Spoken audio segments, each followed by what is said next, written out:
Hey everybody, welcome to week 5 of Advanced Programming with Java here at Portland State. Thank you all very much for accommodating my schedule today.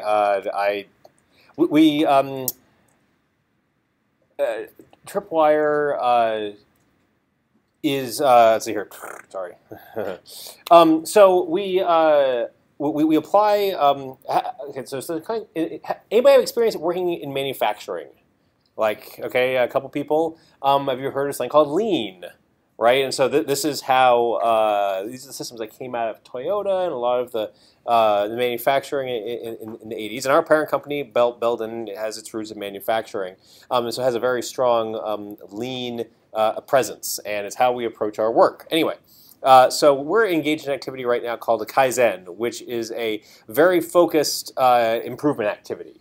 And so what we did today from 8 a.m. to 6 p.m. was we mapped out our processes for how we build our software in great detail. And we're talking about it, we're identifying, we also went through and identified, hey, for each step in the process, how much wait time is there between the previous step and getting it? So like for instance, we looked a lot at our development practices and saying, hey, when we have someone who writes the code, how long is it before that test gets run?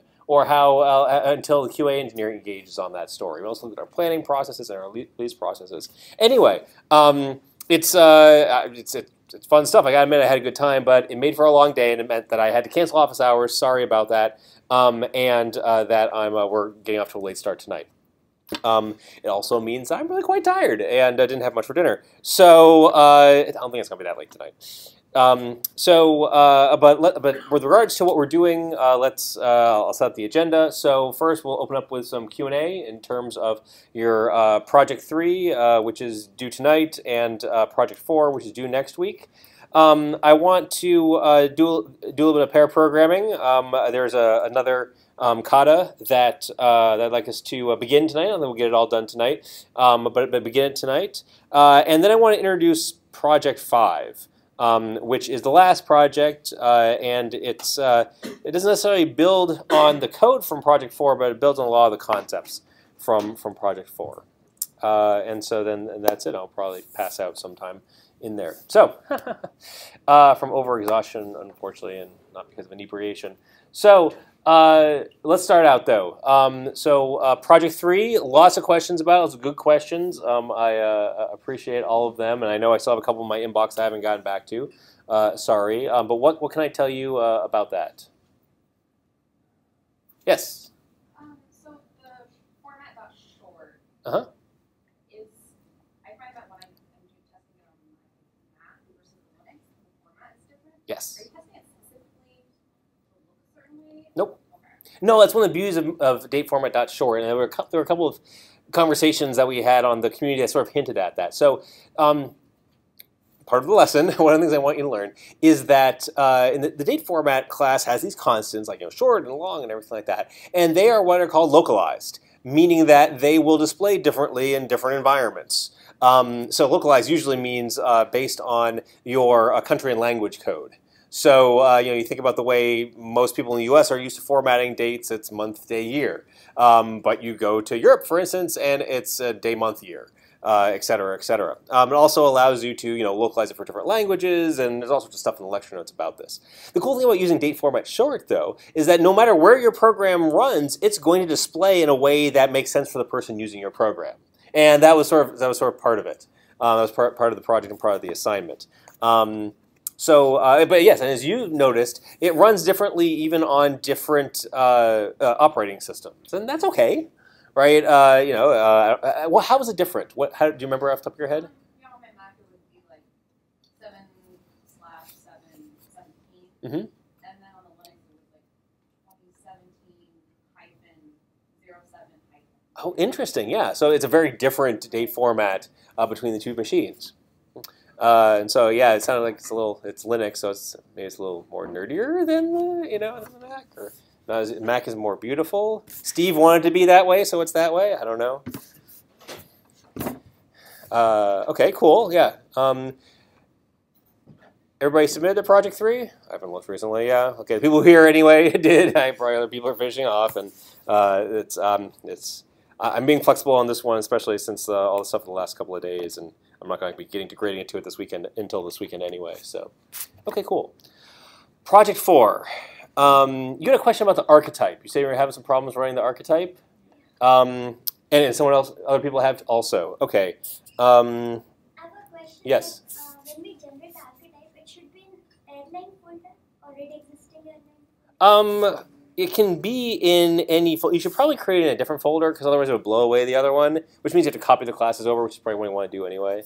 So I don't remember what I said. If I'm creating in different folder, then it's fine. But if I'm doing it in existing folder, it's showing some POM error. Then that makes sense, right? Because it's saying, hey, there's already a project here. I'm not going to create a new one. That's good. You want that, right? You don't want to blow it away without saying anything. So yes, please. It's fine to create it in whatever folder name you want. As a matter of fact, I'm pretty sure that when I created in airline-web.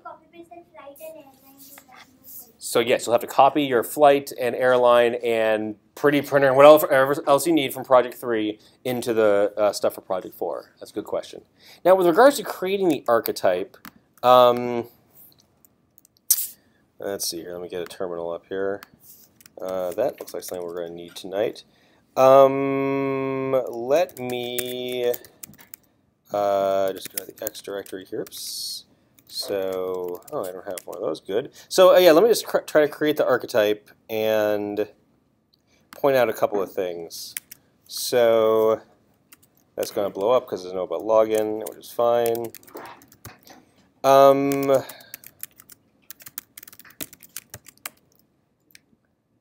Okay.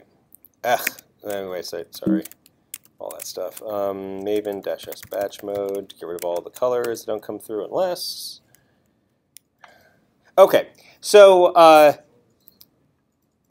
so if you remember the Maven lecture, Maven has these things called plugins that do all the real work of Maven, right? There is a plugin for the compiler that compiles the Java code. There is a plugin for the generating jar files. You can even execute Java, et cetera, et cetera.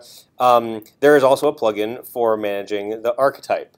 And for this, you have to be using version 3.0.1. But I noticed, like myself, and then some other people during the course of the term have been using an older version. So if anyone's having problems with it, I think you need to run it like as follows. You need to say, instead of just archetype, you need to say Maven archetype plugin. And I think I posted about this a while ago on the forum.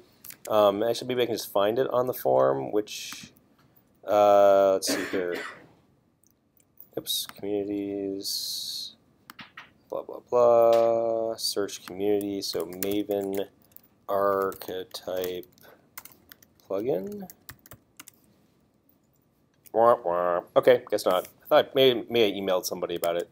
But anyway, so you need to give like a fully qualified name that includes the version, which is something like org.apache.maven.plugins. Shoot, I need to go look it up now.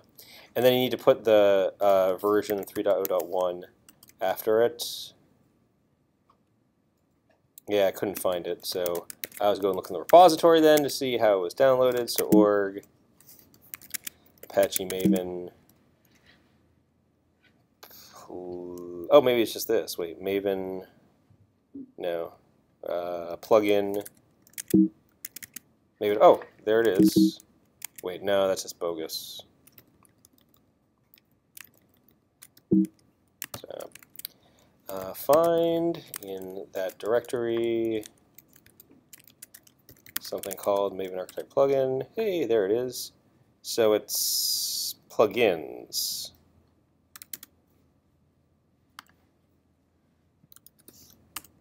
Yes, plugins. Plugins. Yay, that looks good.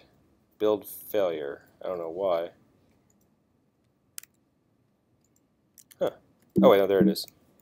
Build execute goal, plugins, generate, maybe to pro. Oh, already exists called airline. Sorry. So like airline web.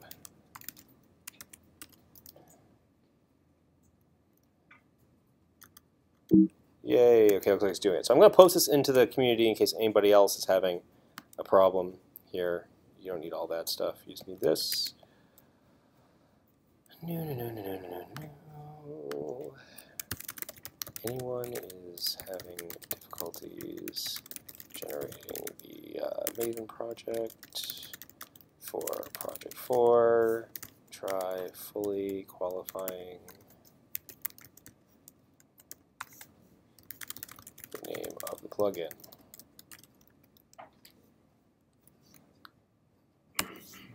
Okay. So I just posted that to the. Let me know if it doesn't work. Okay. Okay. So hopefully everybody's able to get off the ground with Project 4. If people started working on it yet? Yep. So I have a question. So it's sort of clear to me what's supposed to happen on the command line, but I have a couple of questions about the web part. Yep. So when we create the REST client, its URL is a final string. Yeah. So Let me go look. Oops. Do I have it open? No, I don't. Open recent 17. New window.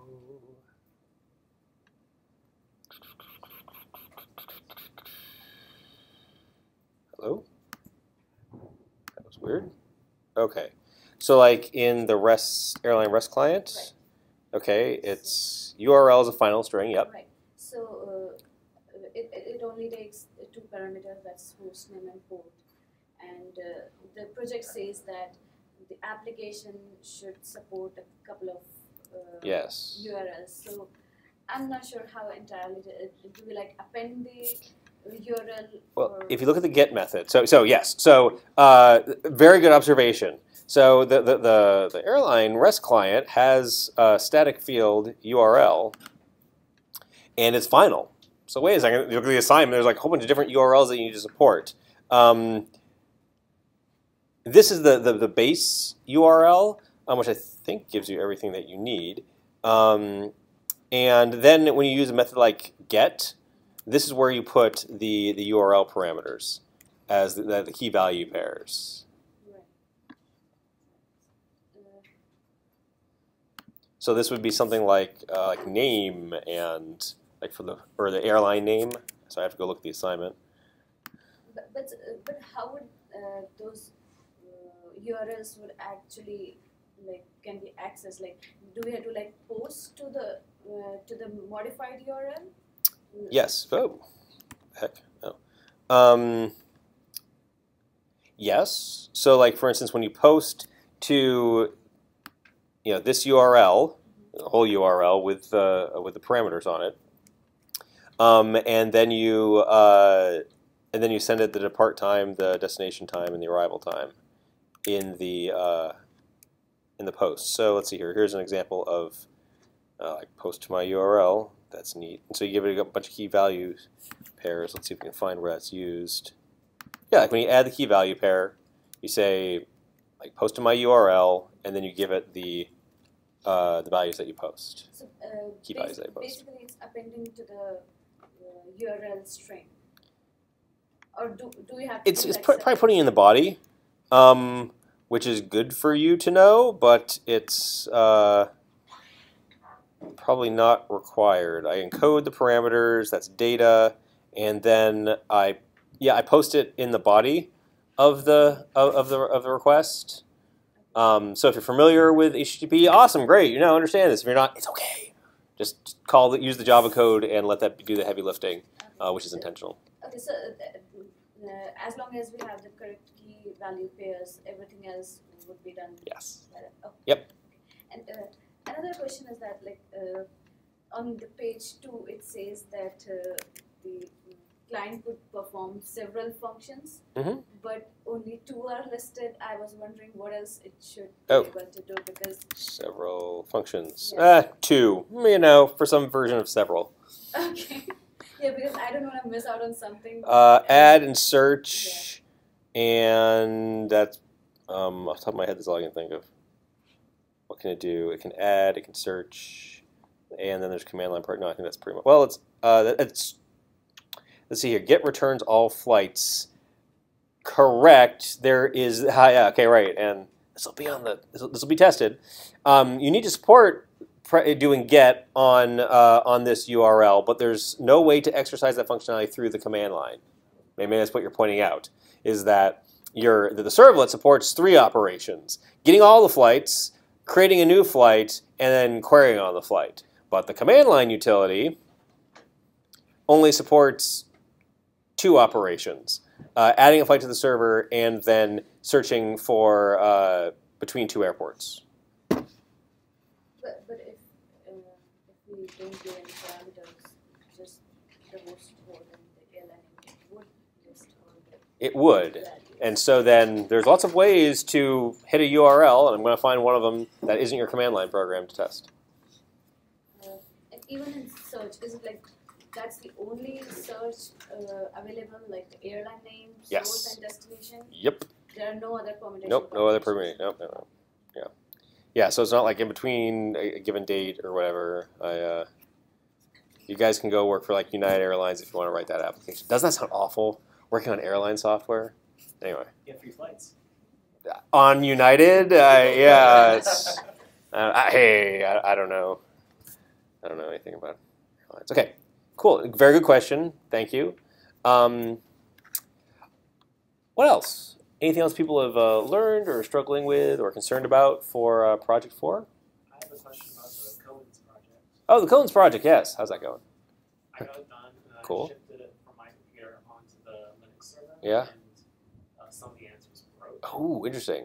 So I fixed those. Nice. And I turned it in. That's, yep. That's I weird. agree. It's not the first time that that's happened. Usually it's something having to do with like file encoding or whatever. So locale, drat. I've had problems with that one over the years too. So it's good on you for checking on the Linux machines. It's the right thing to do. If you let me know which ones are problematic, please let me know which ones are problematic, because I should take those out. I mean, I'm sure it's not teaching you enough about locales to like be worth the frustration, unless you like had some like you fixed it and then had some realization about Java, or maybe the fact that you don't want to use it anymore because it's so finicky. It's not really platform independent after all, and you have to like have a lot of braces and everything. Okay, yeah, only 3 more weeks. It's okay. Project 4. What else? Are people able to use the integration tests and stuff? Are you finding that helpful? Yeah, cool. Actually, that's one of the things I've noticed that's different about this term. You guys are, like on your first 3 projects, you guys are doing a lot more with the integration test than students have in the past, which I think is good, right? You know, you guys are writing automated tests, and that's why you're finding so many interesting test cases. So while, yep, I got to answer all your questions and stuff, they've all been good questions. It's all clear that you're doing, thinking critically about your assignment, which is good. Okay. Anything else on Project 4? No? Okay, let's talk about, let's do a little bit of pair programming. And let's do some more GitHub. So I was thinking about our experience last week. Was that only last week that we did like the man, only so-so coding dojo? Okay, so-so coding dojo. I'll trademark it. Get hipster t-shirts made up or something. Anyway, I don't want to do that again, but I kind of liked having everybody working on the kata for a little bit, and I thought, well, we can all work on it for a little bit, and then we can all break up into pairs, because I think it's good to have both. So our next kata is the game Minesweeper. Now, you guys were probably like in elementary school or something when people were playing Minesweeper on their... No? You weren't born yet, right? I don't know. I was born way before that. Okay, good. Okay, right, yeah, high school, yeah. Okay. So anyway, Minesweeper is like this little game that came free with Windows back in the day, and the whole idea is that there's this little grid, and you click on it, and there are mines, like in a minefield, that are hidden behind, that are hidden from you, and click on a square, and it'll reveal like how many adjacent squares in the grid had a mine, and then you could use logic to deduce where the mines were.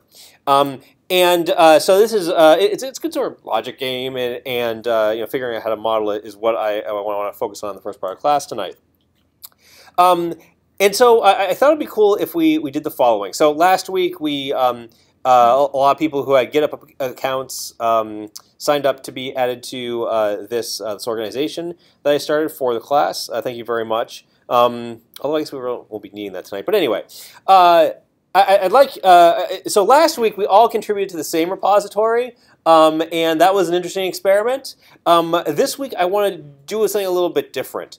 In GitHub, there's something called there's the ability to make what's called a fork of a repository. So in GitHub, there's like your user, and then there are other users that have their set of repositories, and then there are organizations like the one that we have for the course that have repositories. And what you can do is you can make sort of a special copy of, if you will, of the repository that's like in your own user, and you have full privileges to that. So let's say I'm working on some open source. Name your favorite open source project that might be hosted on GitHub. DuckDuckGo. Okay, cool. So they've got a repository out there, and you want to make some changes to it, but you just can't like check it out and check code back in because they don't trust you. And so what you can do is make a fork of it, work off in your own world, and maybe even just like have that be your own. But oftentimes what you do is you experiment in your own repository, in your own fork of it. And then what you can do is make something called a pull request, which is basically saying, hey, I've made these changes. I'd like you to integrate them into your code base, the upstream code base. Hey, what do you think? And GitHub gives you the ability to provide feedback on that. And I'd like to experiment with using that in the class tonight. Are you guys familiar with this workflow? Those of you who are using GitHub?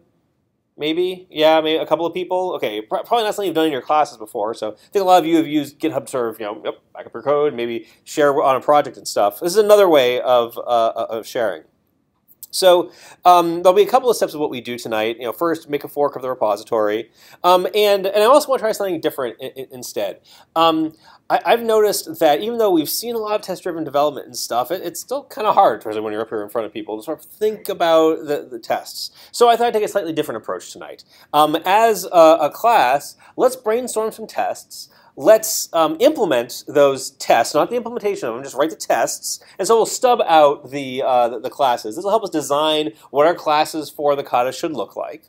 And we'll do this together. And then what I'll do is I will put that code, I'll share that code back to the main repository here. So I'll make a fork for myself. We'll make some changes here in the, I'll push some changes up here. And then all of you will get those changes in your local, or actually all of you, each pair will get their changes in their own fork. You can implement it doing pair programming, and then what we can do is we can put up pull requests and talk about your changes that way. This way we don't. I think it'll work a little better than trying to do like a Google community thing where we're sharing our screens and everybody's screen's too small and it's the wrong colors. We'll try this anyway. I'm experimenting. You guys are such great guinea pigs. Anyway, that's a weird phrase. Anyway, so what do you think? Meh. It'll keep you here for another half an hour until you learn about Project 5? I'm evil. Okay, awesome. So let's do it. So here is the kata. I'll post it again to the to the group. Here's the code kata that we're working on tonight. So divide up into pairs, figure out who pairs, and please make sure one of you has a GitHub account so you can get the code. Yeah, it's huge.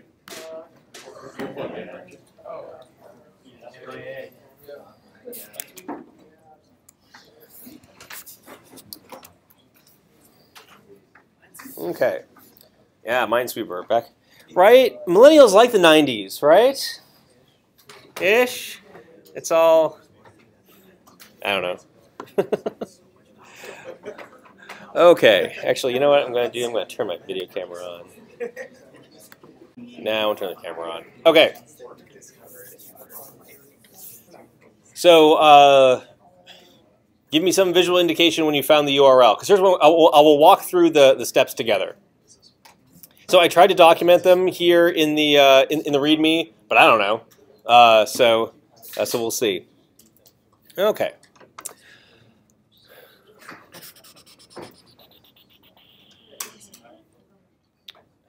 What you laughing at? I know, right? Yeah, when they make, is it still a little copy machine or whatever? It's like that was a fork in it. Yeah. Okay. Awesome.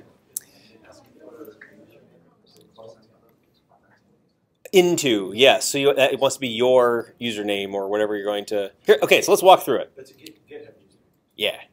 So are you logged in? I don't know. Okay. So here's what we're going to do first. We're gonna each of us is going to fork it into our our own private repository. So you do this by clicking on the fork button, I guess, in the top right. So for me, I've got several. I'm part of a couple of organizations and everything like that. I'm just going to fork it into my personal organization account. I don't even know what to call it. So I recommend that you guys do the same. Okay, and so I don't know why it takes time, but it does. There's some copy machine. There you go.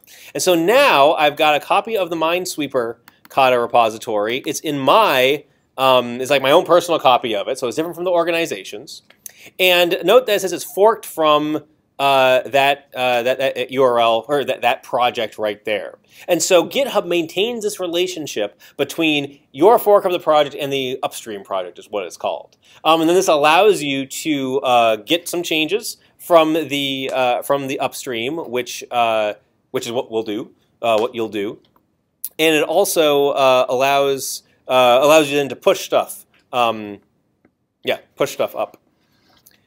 Okay, cool. So like this is my own thing. So now what I'm going to do is I'm going to make myself a copy of this. Actually, let's see here. Did I have it open here already? I did not.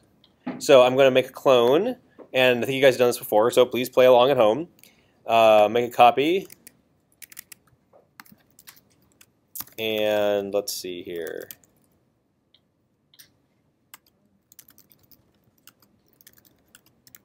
I'll just put it right here, I guess. So git clone, and then you want your own repository. As a matter of fact, I'm going to do something. I learned about, I don't know much about administration of organizations in GitHub, but I did find a way to, let's see here. Where was that? There was a way to like temporarily, was under security, two-factor authentication, member privileges, visibly change, default permission. Oh, I thought there were, I saw somewhere, oh, that must be on a per repository basis. That's what I was going to do. Okay, so if I then go to the, I'm going to do something so that we don't inadvertently like. Here's what I'm going to do. I'm going to prevent you guys from pushing into the repository momentarily, just so things don't get completely messed up tonight, in case someone accidentally pushes something and then, it messes up. Okay, so let's see here. Temporarily limit. I'm just going to. I'm going to limit prior contributors, which would be me, and limit repository collaborators. This is actually kind of a cool feature of GitHub. So let's, because one of the things that you can do is, or at least I thought I saw that you could do is like, let's say someone, let's say your team is getting into a flame war or something, and they're getting nasty on the issues and all the conversations and stuff. You can just give everybody a cooling period. Oh yeah, there we go. Yeah, it basically says, hey, go chill out, go take a walk or whatever, and it prevents people from interacting or messing with stuff. So anyway, or in this case, we're kind of saving each other from ourselves and making it so that we're not here until 10 o'clock at night trying to figure things out. Okay, so I've got my my clone right here. Have you guys been able to clone okay? Working on it? Yeah? Okay, good deal. Okay, then what? Okay, so please take 5 minutes and make sure you have a fork. Make sure that you've cloned it to your local machine. Make sure that you can open it. I guess quick do a Maven clean verify. to make sure that, oops, you have to be in the right directory first.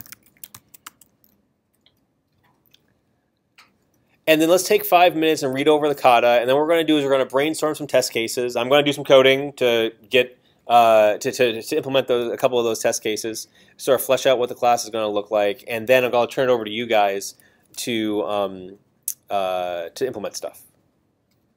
So let's take 5 minutes. I'm just going to pause right. Okay, so we've had a couple of minutes to read over the kata.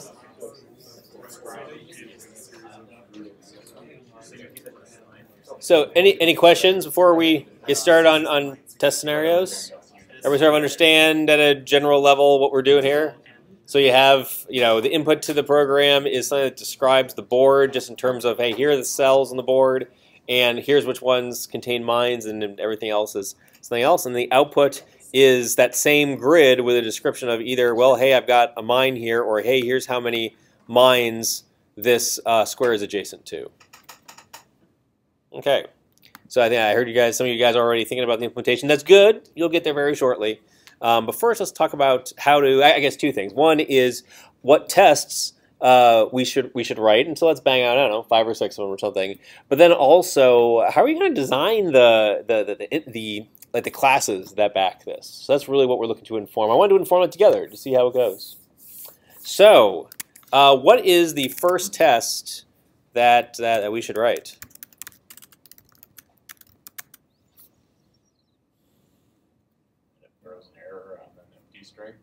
Ah, okay. So empty board, whatever you call it, throws exception. Okay, cool. What does an empty board look like? How do we represent that in our program? M or N or 0, one or the other, or I guess or both. Sorry, what was 0? If M or N. Or M or N equals 0. Yeah, sure, cool. And so I'm inclined then to say, hey, we've got a class called Minesweeper. So this will be the board, and that, so like, let's just say that it takes like the number of rows and columns. And let's see here, let's create that constructor. M and N, I don't know, this isn't Fortran. I want like real name. Did you guys know that in Fortran, like 77 or was it Fortran 66? Anyway, super old stuff. That there was this convention. So in like originally Fortran, you could declare a variable, but there was no way to declare what type the variable was. And so there was this convention that if your variable name began with the letters I through N, it was an integer, and then everything else was a double, right? Yeah. It was, I'm sure my dad could explain exactly why that makes complete sense. But don't worry, they got rid of it in the 90s when Fortran became object-oriented, and it's never been the same since. Sorry. Okay, cool. So when you create an empty board, it should throw an exception. What kind of exception should it throw? Empty board exception. Oh, I like that. Yeah, empty board exception.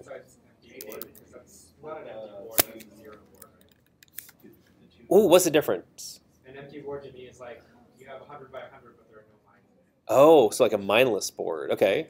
And what so instead of empty, what was a word that worked better for you? Zero board. Zero board. Okay. Okay, that's cool. Zero-sized board. Yeah, zero-sized board. Okay. It's good. And someone else had a comment or question? Yeah, could you split those the two files you're working on? Like the view split? Oh, yeah. Fancy. So let's see here. What was it? Was it no? And then split. Can't you move right? Ooh, hey, that's nice. Cool. Yeah, thanks. Side by side. Although I'm not going to be implementing much of anything. That's your job, right? I got people for that. Okay, and so then we expect this to throw a zero-sized board exception. Right. Zero-sized, zero-seized board exception dot class. Okay, I'll create one of those. Sure. Oh, I'd love to add a degib thing. Thank you so much for asking. Okay. Don't need to see that. Okay. What's another good test?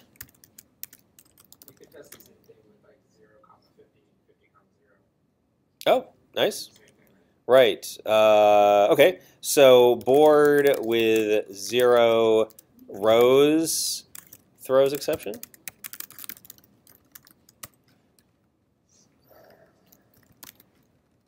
Copy and paste. Okay. Good to know. And then the same thing with columns. Okay. 0 columns. Let's see here. M is rows and N is columns, right? 4 before 3 rows, 5 columns. Yes. Okay. Cool. Okay. Okay, we've got a couple degenerate cases. What is actually error cases? What's another simple one? Rows in the columns don't match the input. Is that valid? I think it's cool. Doesn't the user specify those as the input? Yeah, and it can be rectangular, right? They're not. So this one's 4x4, but this one's 3x5, and that's cool.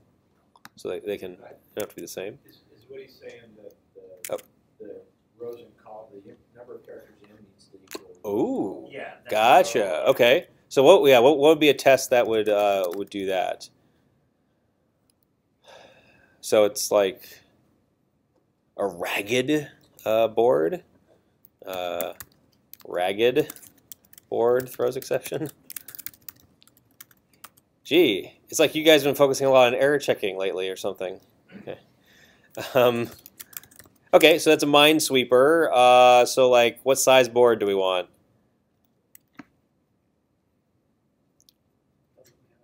Yeah, 1 row, 2 columns, and then what? How do we represent that?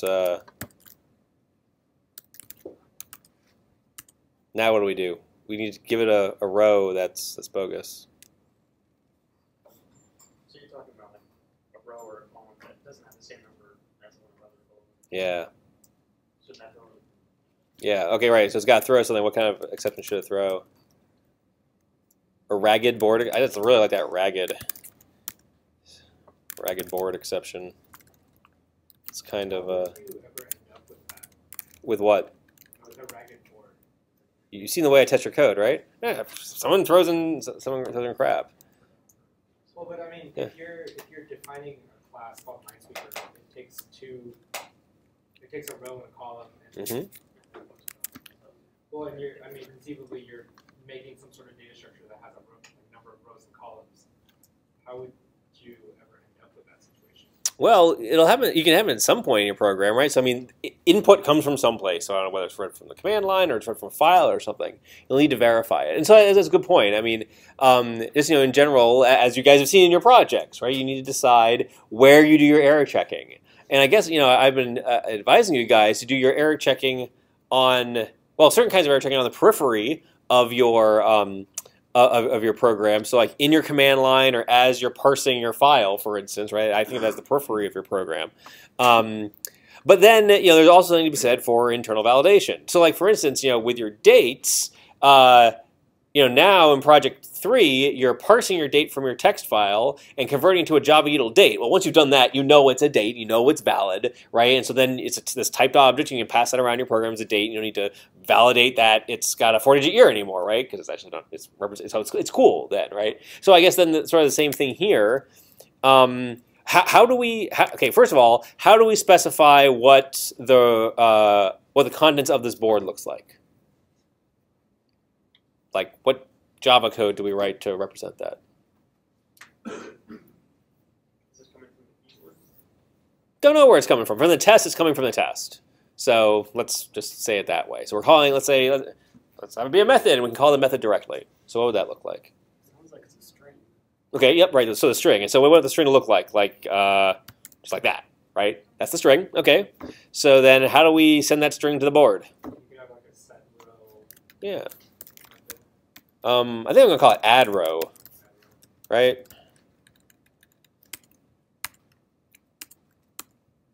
And then this is row.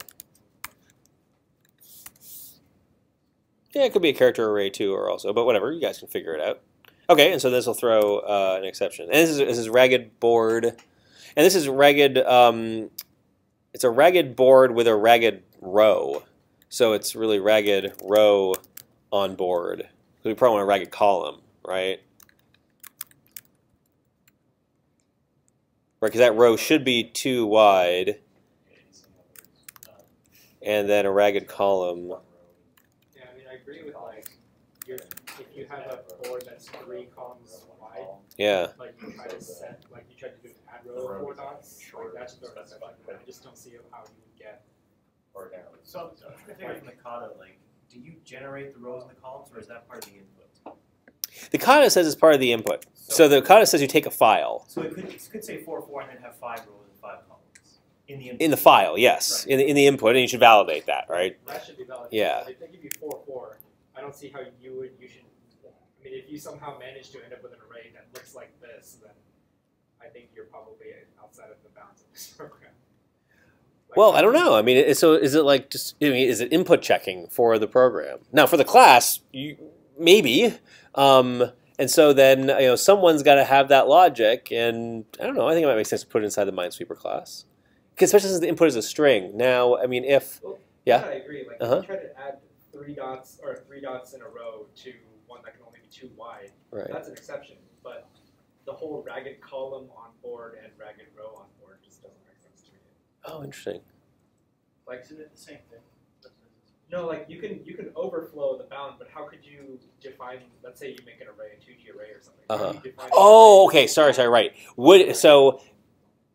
Yes, internally. So the Java programming language does not allow you to create doesn't allow you to create a ragged 2-dimensional array. You could do it with linked lists or something, right?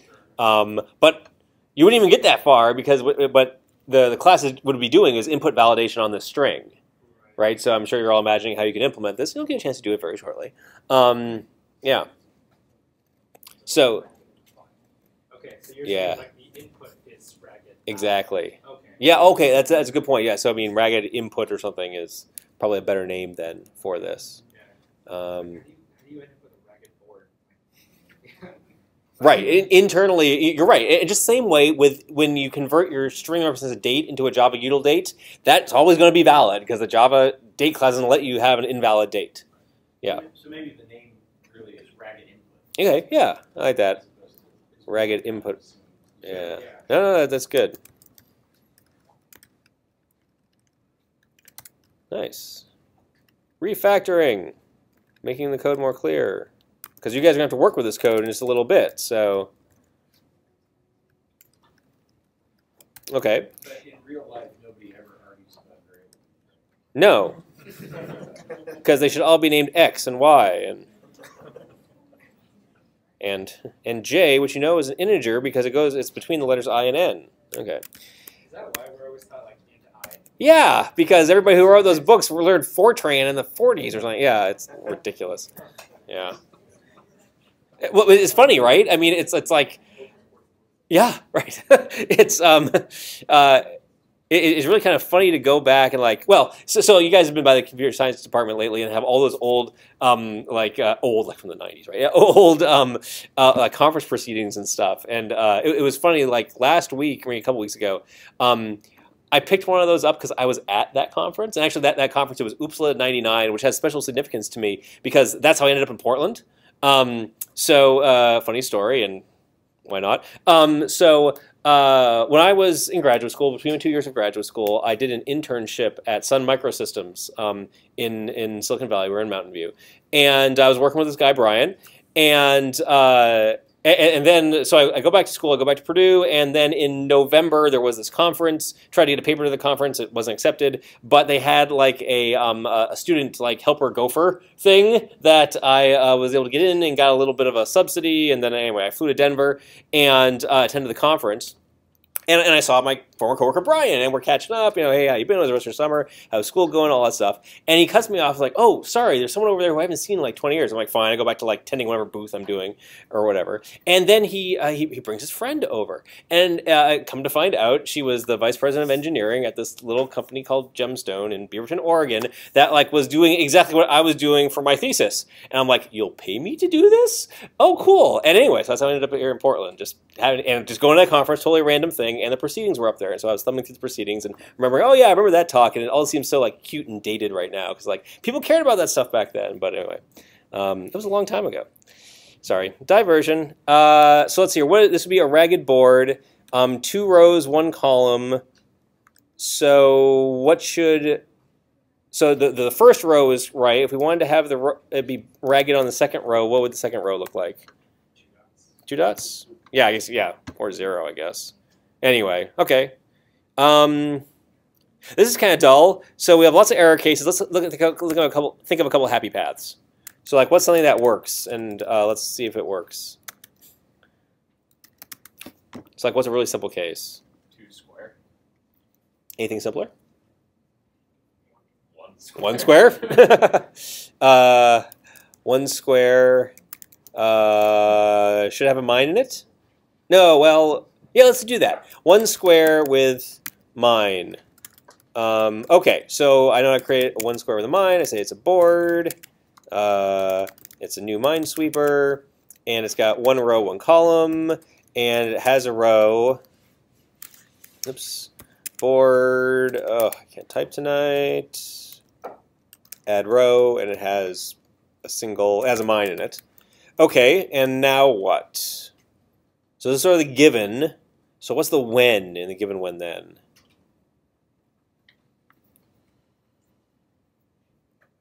So when you run like the solve method or Yeah. whatever it's supposed to process out, you should get a star. A star back. Okay, so what does that look like? So there's board and then solve? Solve. Yeah. Okay, so solve. Okay, and then what does that do? You give you the same thing back, or should give you the same thing back. It should be a. I don't know, do you get a string back? I don't know, what do you want to return? String. Another board? Yeah, because you can. I don't know. You can use a string, stick new lines in there, and you can pipe it out to a file or.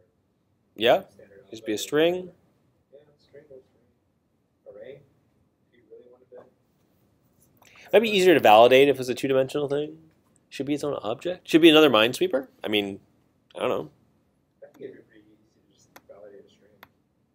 Oh, he says that now. Okay, let's give it a try. String. Okay, so okay, so let's call it like string solved, and I will change. I'll make solve. I will ask it nicely to return. I'm not making you do anything. Okay. And then, okay, so this is the when, and so, sorry, this is the then. So, no, it's the when. And so the then is, so we always assert something. Assert that, what? Solved equal to that? I think that's right.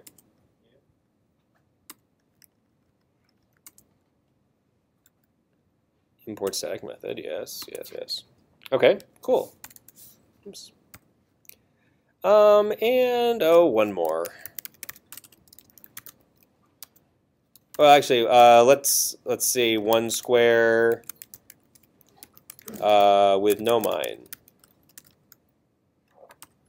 How do we represent that?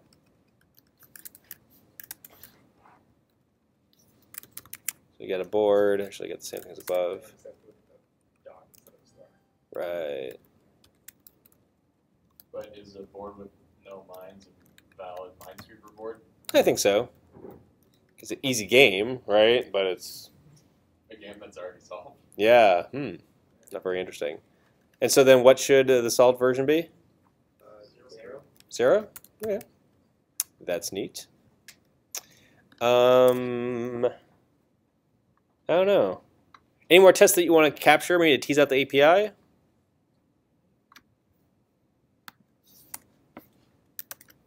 More complicated one, like a 2 by 2. Okay.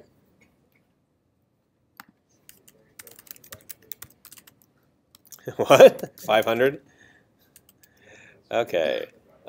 2 by 2 board. With mine? With mine. Add 1 1 0 0. Okay. At I say origin, but that makes no sense. At 0 0. Sure. That's cool. Okay, so do a little copy and pasting. So let's see here. It's 2 by 2.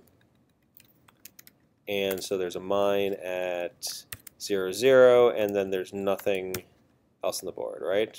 Okay. And so then when you solve it, what does it equal? As there is one new line. Star one, new line, 1, 1. Star 1, new line, 1, 1. Okay. I don't know. That's killing me right there, that new line. You guys want to run with that? I guess we can. I think it's hard to read, but. You can. Well, you know what? Yeah, I guess I'll have my own fork. I can do whatever I want. It's like, what was that? You like new lines? Oh, well, you cannot lie. Okay. Can you actually, in a string, can you actually just hit enter? It won't. That won't capture it. You have to have like this bit. That's what it does in IntelliJ. But if you like delete the ending quotes and the plus in the middle, will that catch it as a? No, it has the new line character. Otherwise, it is a string constant that's declared. It's 2 strings concatenated to each other, and it's just formatted in the source code to be over 2 lines. It doesn't affect what's in the string. Then you can always just hit enter after the end and then tab it over so it lines up. Yeah, you can do that. Okay, cool. We'll do that. Nice. Okay. Okay. So, hey, guess what? None of these pass, right? So, right? Everybody should blow up. Everybody's super red all over the place. Yeah. Oh, I want to run all of them though. Okay. Yep, everybody's unhappy. So I'm now one of the things that you may have noticed is that in. Actually, let me go back to this. I here for this guy. Oh, jeez. I created a Travis build, and this will be cool. Because not only when I commit my code will it run, when you guys put up your pull requests, Travis will take that pull request, try to integrate it into the code, and tell you whether or not it passes or fails.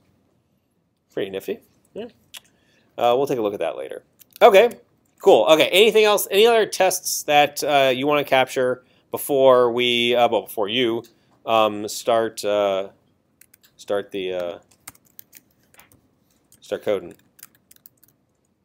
Nope. Okay, I'm going to ignore all these so that Travis doesn't blow up. First 3 test cases all the same. Making a new Minesweeper that's 0. Oh, you know what? I think you meant to change one, like, Yeah, good call.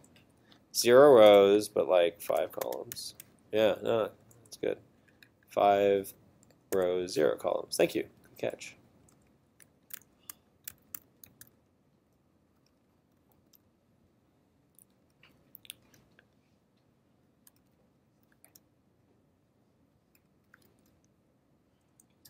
Cool. Now run everything again. Oops. I just do there.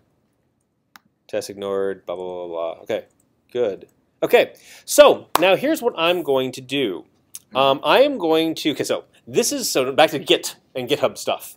So I have made a fork of the repository for me as my GitHub user, and I've checked it out and I've made some changes. So I'm going to commit the changes. I'm going to commit the changes, and that'll be to the local checkout. And I'm going to push them up to my GitHub. So I'm going to do that here. I'm going to look at version control. And I'm going to say worked with the class to write some unit tests in order to build out the Minesweeper class.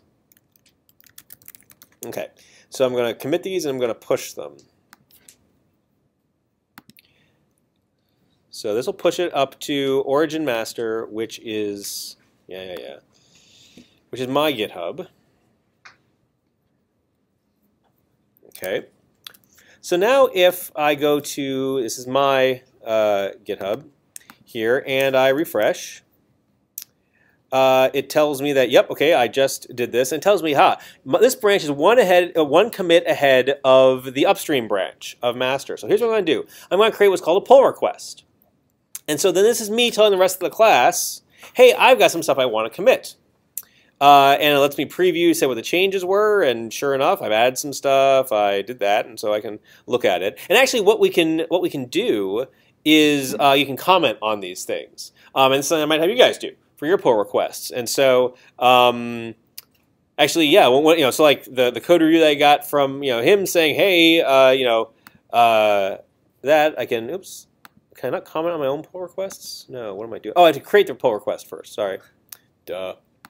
And now this gives me oops.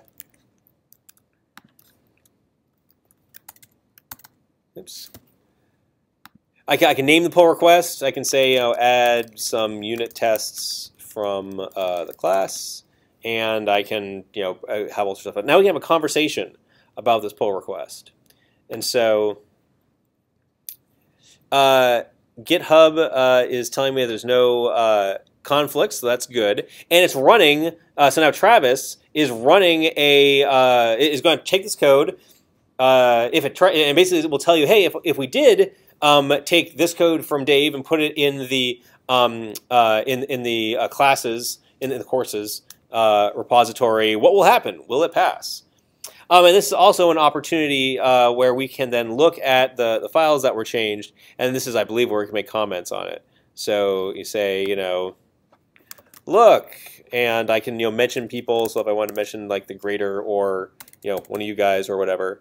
Oh, I know what I can do. I can say stuff like I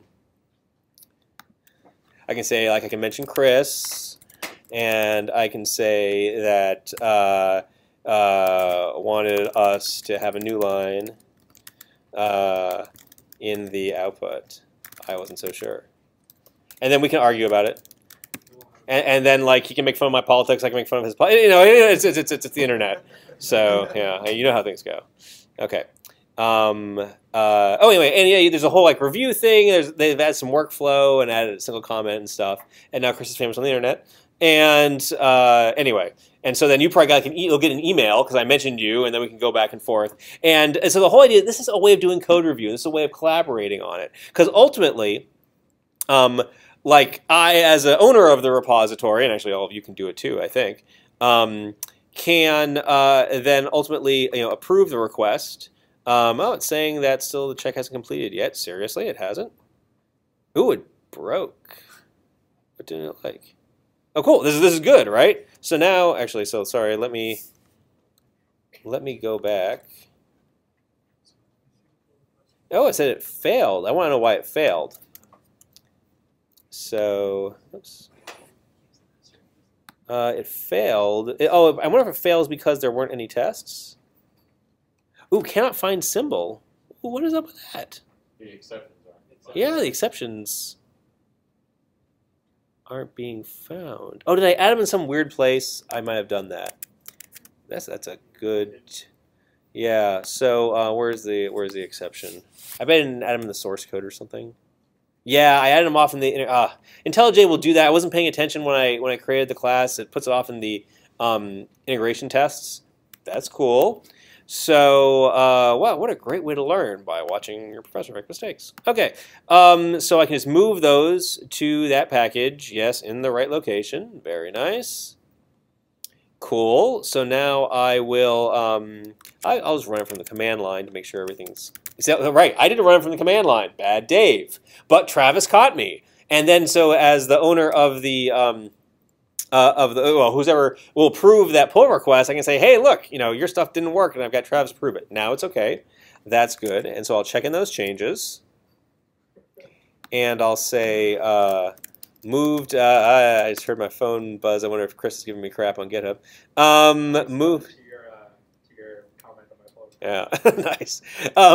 Moved the exception files to the proper directory.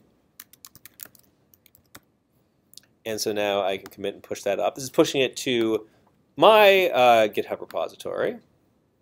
So you're the only one that sees the pull requests? No, actually anybody can. So Chris can see them. Everybody can see the pull request. And the way you see a pull request is that you go to the repository, and then you click on pull requests. And this gives you a list. Right now there's only one of them. And so I can click on this one, and now I can see it. You should be able to see it, right? On the upstream one, yeah. I mean, my repository. Ah, right. Yeah, your repository is different from this, right? And so when you make the pull request, it's moving. It's basically saying, "Hey, I want to move these changes from my repository off to the shared one." And so then the conversation happens on the shared one because everybody can see that. And so yeah, here's Chris, and yeah, absolutely, yeah.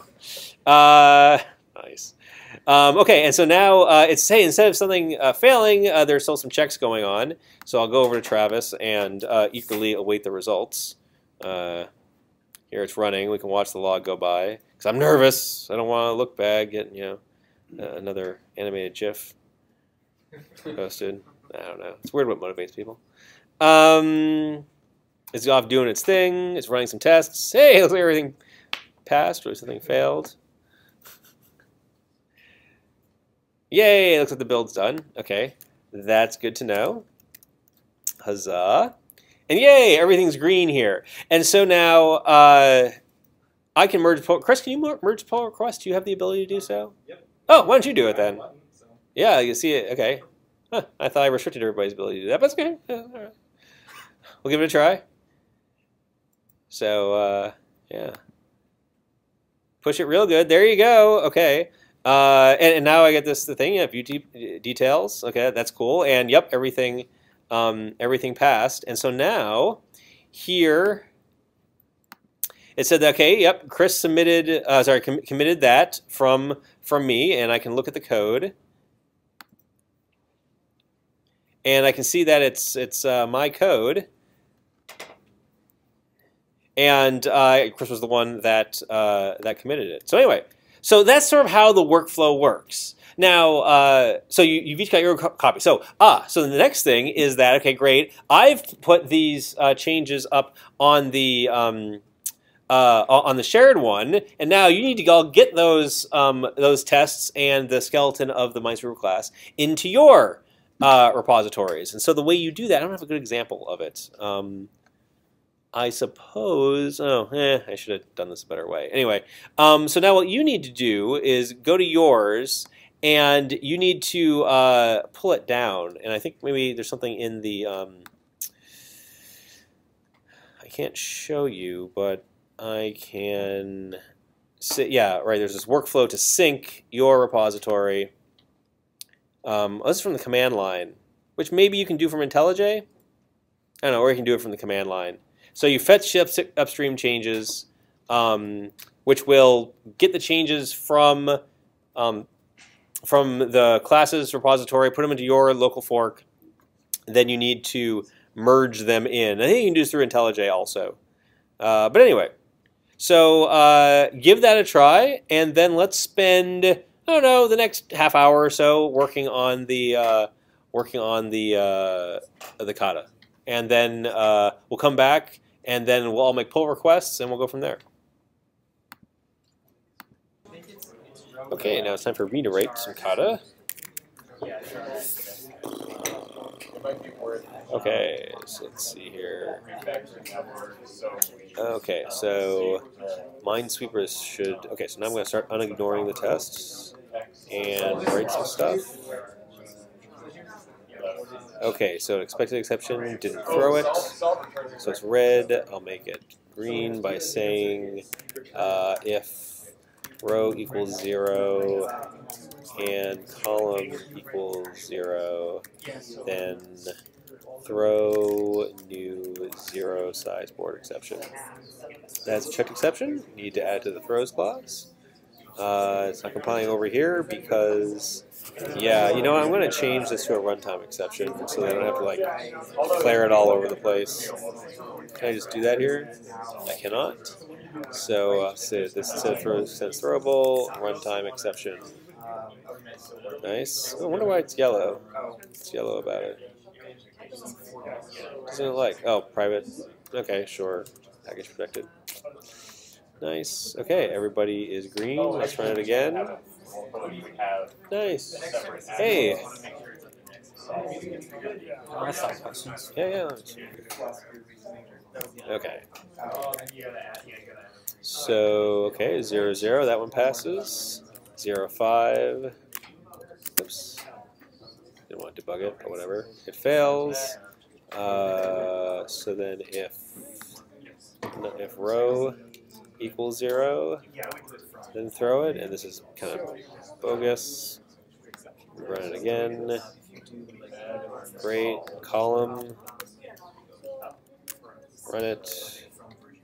This is where Fail. Row equals 0, or column equals 0. That one passes. But without breaking the last test. Okay. Ragged board exception. So this is more interesting. Should have thrown a ragged board exception. Okay, so add row. So let's see here. When we get that otherwise, okay, so now we need to say this dot row. It's not rows, it's really number of rows. Or row count. Row count. Column count. Column count. This dot row count equals row count. And I'll create that field. And then this dot column count equals column count. Add that field. Okay, now add the row. So, in order to make this one fail, I need to say if row dot length not equal to column count, then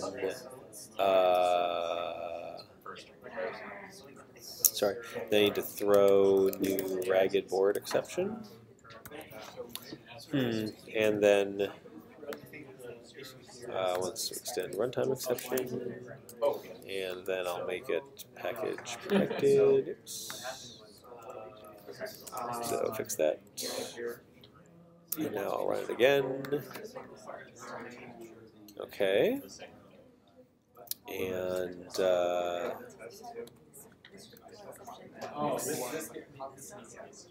so let's see here. Then I'll make. Actually, I'm going to commit this stuff now. Make sure it runs the command line.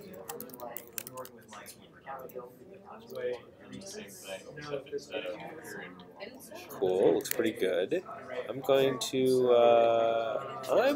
go add to my Travis.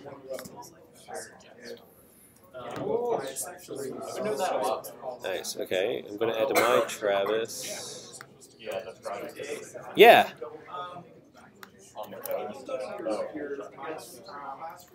Yeah.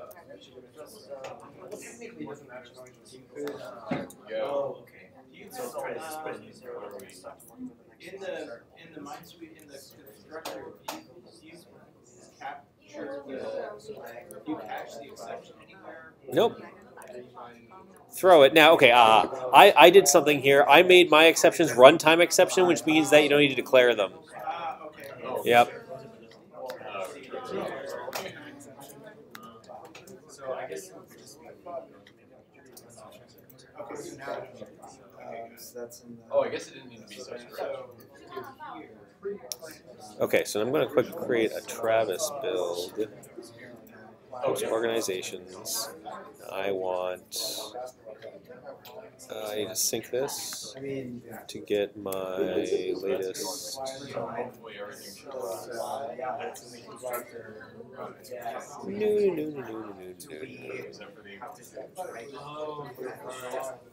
Cool.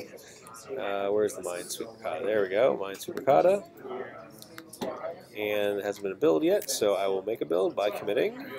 I will say begin implementing the Minesweeper class.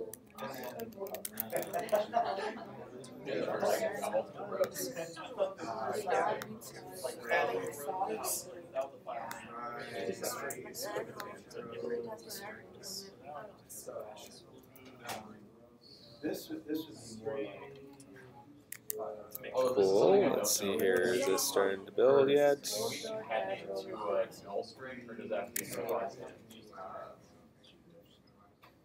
Yeah. What's Minesweeper? Uh-oh, I hope I did the right one. Yeah, I did the right Right one. now, it's just initialize. Oh, good. There it is. Okay. Cool. Hopefully that'll be good.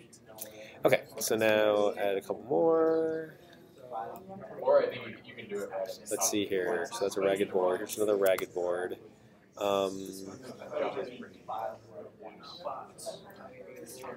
Ragged input column.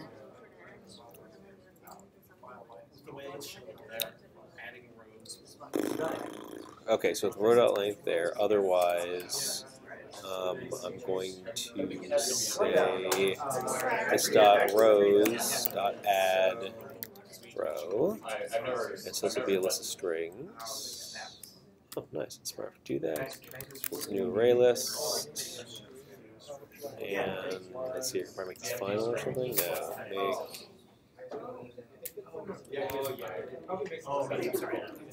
Final. And I say this dot rows dot add. Oh, actually, wait. I only want to do that if.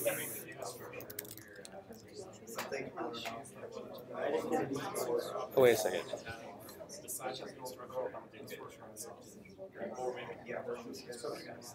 Right, okay. So then, one row, two columns. And this will be the second row.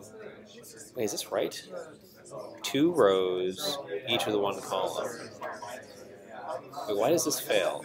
One row with two columns, two row with one columns. That should fail here. Wait, why does that pass? If row.length is equal to column count, that's right. So here, row.length is 1. And now if this dot rows dot size equals column, row count, then throw new ragged board exception. That's how it should work. Yay. Okay, cool. Now, okay, one square with mine.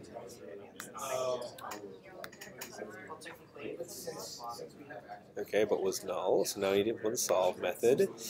And so I guess we'll say string buffer, string builder, SB equals new string builder, and now we'll say oh,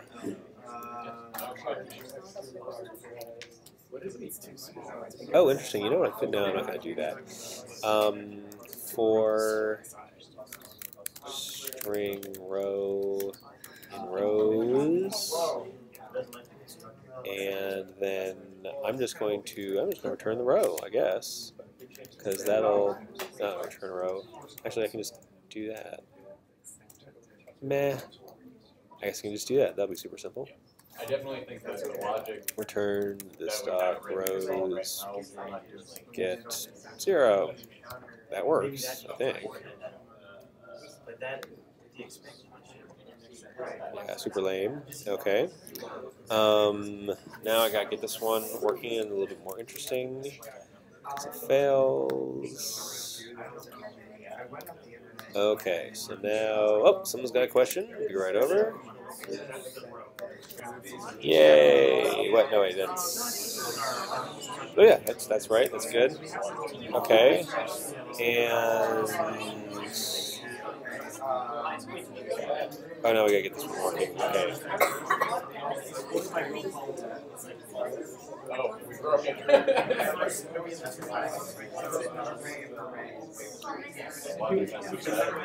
Okay.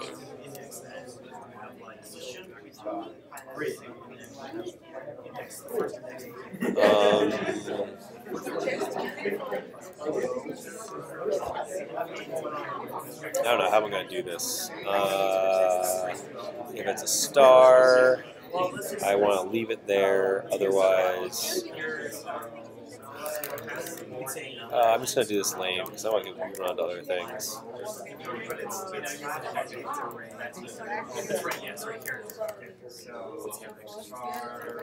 Okay, extract a variable which is called row, and then I want to say if row dot equals star, then return star, else if row equals dot return 0. This is so awful. And then otherwise I'll throw unsupported operation exception. Unsupported operation exception. New unsupported operation exception.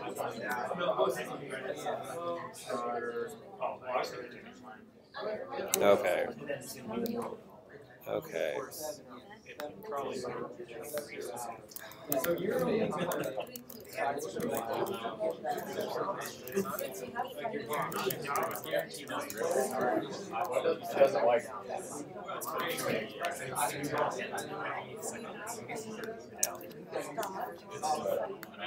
Okay, how's everybody doing? Does everybody have like some passing unit tests?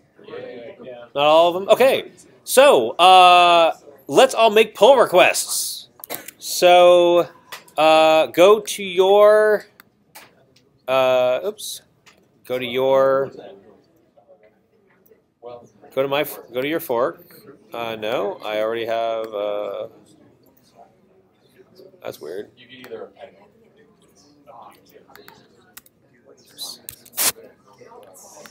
Okay, so go to your fork and you'll see something like this branch is.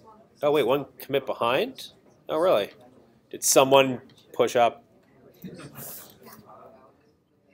No? Oh, interesting. Okay. So go to yours, and then from here you can say pull request. Yeah, you need to commit and push. So everybody, yeah, sorry, commit your changes, push them up, and then make a new pull request. And so you can review your changes, make sure you got everything. I'm not going to do that. Okay.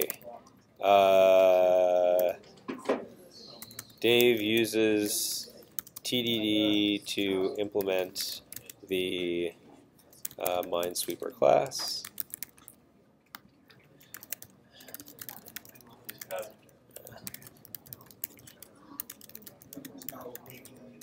But most of the, all but one, all of the easy tests, easy tests pass. Take a look and let me know what you think about this code. Oh, there's an option. Yeah.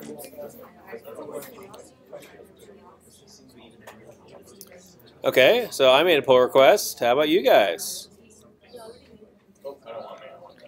This is a pull request from your repository to mine. So go to your repository, click on pull request. You should see the changes that you made if you committed them and pushed them, right? And then put your changes up for review.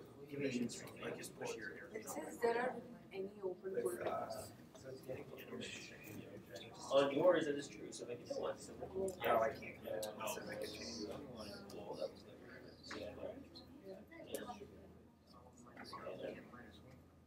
What? Oh, okay. That doesn't clear for a second. Okay. Anybody else yet? Nope. No one else yet? So you're going from ours to yours. Yes. So go to your repository and create a new pull request. And left is from, right is to. Something like that, yeah. If you see your changes, you know you're doing the right thing. Yeah, okay. Liz and the ultimate Minesweeper. Okay, so now I'm just going to go in. I'll take some. I'll take a look at your code here, and so like find another pair and figure out where their pull request is, and let's comment on each other's stuff. So you do that by clicking on Files Change. Now you can see their code. Oh, yeah. What? Oh, I'm sorry. Yes. Sorry, guys. Okay. Right. So here's what you're seeing. You're seeing a side-by-side comparison of the current code that's on the left, and then you're seeing the code that the pull request wants to merge in and proposes to change. And changes are highlighted in green here. So as you can see, we're adding lines. It doesn't line up exactly correctly. It's still sort of figuring that out. And so now I can make comments on it.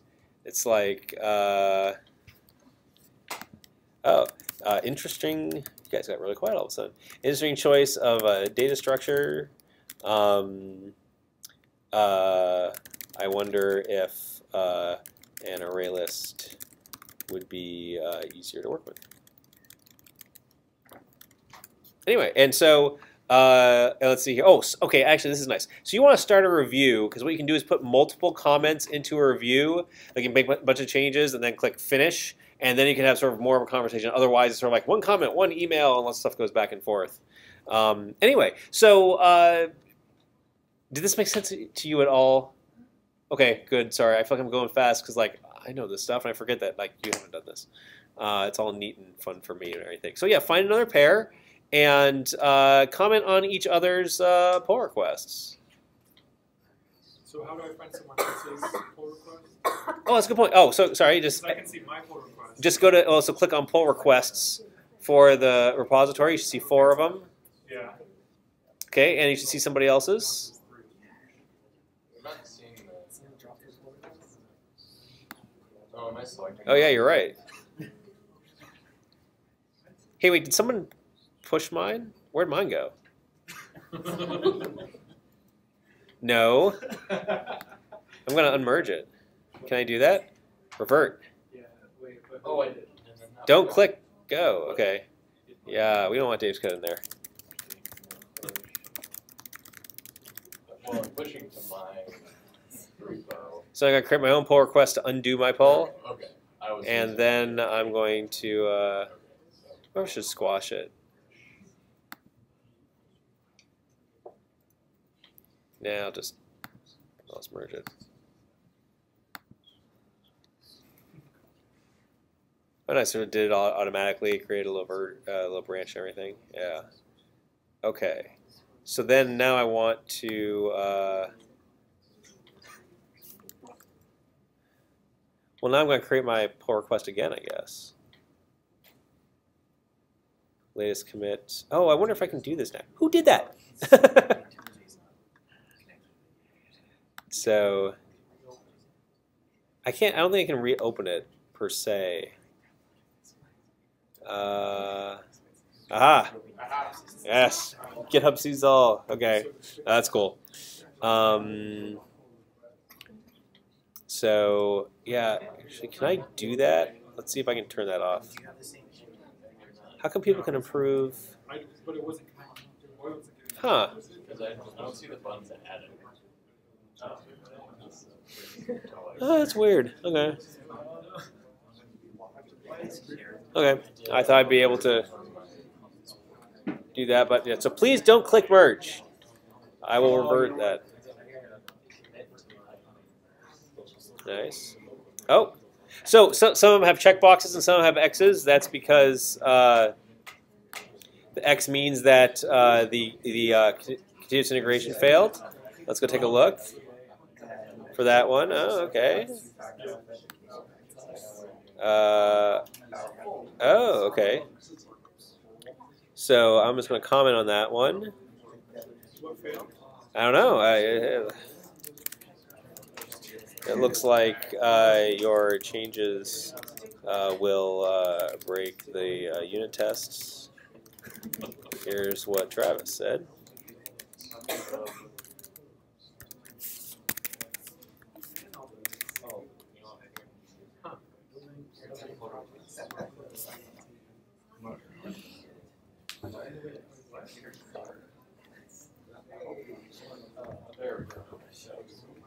Sorry, and I was working on one before. I was working on this one.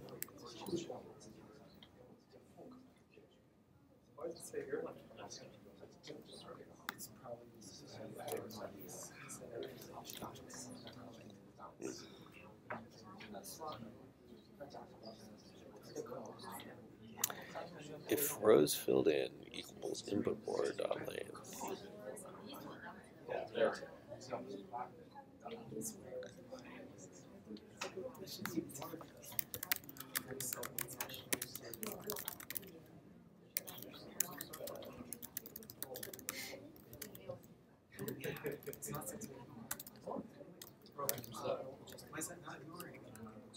Mostly smile cat.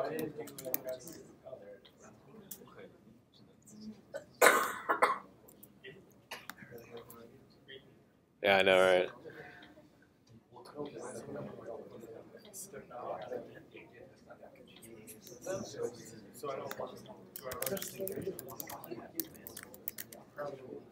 Does my pull request go away when you did whatever you did? Not yours. Well, I don't know. Was yours the? Mine was the one that messed, that did fail the Travis. No, it should still be there.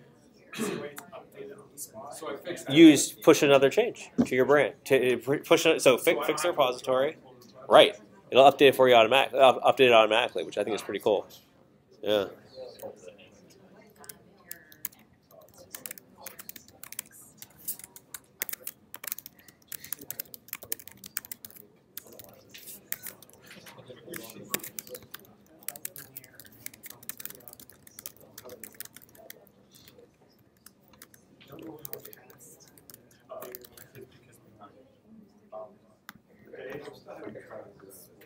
Okay. Let me. Yeah, this is good enough. Looks like you got off to a good start.